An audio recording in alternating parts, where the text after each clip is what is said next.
အားလုံးပဲမင်္ဂလာပါခင်ဗျာ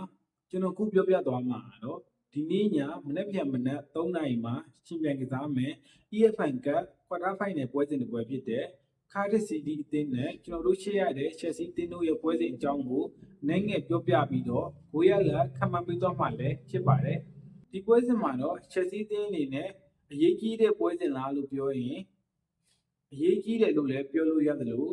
နီးပြကြီးအန်ဇိုမိုင်းစကာအနေနဲ့ဘယ်လိုတွေစဉ်းစားထားလဲဆိုတာကိုတစ်ဖန်ပြန်လဲသုံးသပ်မှလည်းဖြစ်ပါတယ်။ဒီပြကြီးအနေနဲ့ဒီယာဒီမှာပရီးမီးယားလိတော့4ကိုအေးအေးဆေးဆေးဝင်ရောက်ပြီးတော့ပြည်တွင်းဖလားတစ်လုံးကိုအရယူမယ်ဆိုရင်တော့ဒီပွဲစဉ်ကအရေးကြီးပါတယ်။ဒီလိုမှမဟုတ်ပဲနဲ့ဒီပြကြီးအဇိုမိုင်းစကာအနေနဲ့ချန်ပီယံလိကိုသာအဓိကအာရုံစိုက်မယ်ဆိုရင်တော့ဒီပွဲစဉ်မှာရှုံးသွားလဲကျွန်တော်တို့ချက်စီပရိသတ်တွေအနေနဲ့စိတ်ဆိုးစရာတော့အကြောင်းရင်းမရှိပါဘူး။ဒီကြားထဲမှာအန်ဆိုမိုင်းစကာနဲ့ချက်စီတင်းရဲ့ကြားထဲမှာအစင်မပြေမှုတွေရှိနေတယ်လို့သို့လို့သတင်းတွေထွက်ပေါ်နေတာလည်းဖြစ်ပါတယ်။ဒီလိုပဲသတင်းတွေထွက်နေပါသေးအန်ဆိုမိုင်းစကာအနေနဲ့ပွဲကိုပဲအာရုံစိုက်မယ်ဆိုရင်တော့ဒီပွဲစဉ်မှာ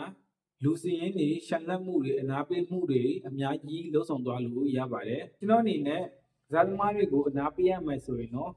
ကျွန်တော်တို့ရှက်စီအသင်းရဲ့လက်ပတ်နေရာမှာကစားနေတဲ့ကူကူရဲလာဝင်းလယ်လူအန်ဆိုဖာနန်ဒက်နောက်ပြီးတော့ဂိုးသမားရောဘတ်ဆန်ချက်တို့ကိုလည်းအနှဲငယ်အနာပေးတဲ့တယ်လို့ကျွန်တော်တို့ထင်တယ်ပေါ့နော်ဒီပွဲစဉ်မှာကိုပန်းမပြန်လဲပါဝင်ပြီး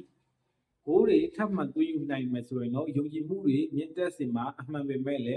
ဒီလိုအရေးမပါတဲ့ပွဲစဉ်မျိုးမှာဒဏ်ရာရသွားရင်လည်းအသင်းအတွက်နစ်နာတာဖြစ်လို့ကိုပန်းမတော့ပါဝင်လာမယ်လို့တော့ကျွန်တော်မထင်ပါဘူးဒီလိုပဲလူစင်းရင်းတွေရှန်လက်ပြီးတော့လူတွေအနာပေးပြီးတော့ပွဲထွက်လာတစ်ဖက်ကCardiff City အသင်းကအင်္ဂလန်လိဂ်1မှာကစားနေတဲ့အသင်းတစ်သင်းဖြစ်လို့ကလပ်ရဲ့ပုံရိပ်ရရောကစားသမားတွေရဲ့ခြေစွမ်းပိုင်းရရောဘယ်နေရာကရှင်ချက်စီအသင်းကလာတာလုံနေမှာဖြစ်လို့Cardiff City အသင်းတွေနဲ့ချက်စီအသင်းကိုသူတို့ရဲ့အိမ်ဘက်မှာကောင်းအခက်ကစားနိုင်မှာတော့မဟုတ်ပါဘူးထို့အတွက်ကြောင့်မို့လို့ကျွန်တော်အနေနဲ့လည်းဒီပွဲစဉ်မှာချက်စီအသင်းကပဲအဝေးကွင်းမှာသွားပြီးတော့1-3လောက်နဲ့ပဲအနိုင်ယူလာလိမ့်မယ်လို့ခန့်မှန်းပေးလိုက်ရပါတယ်အားလုံးကိုကျေးဇူးတင်ပါတယ်ခင်ဗျာ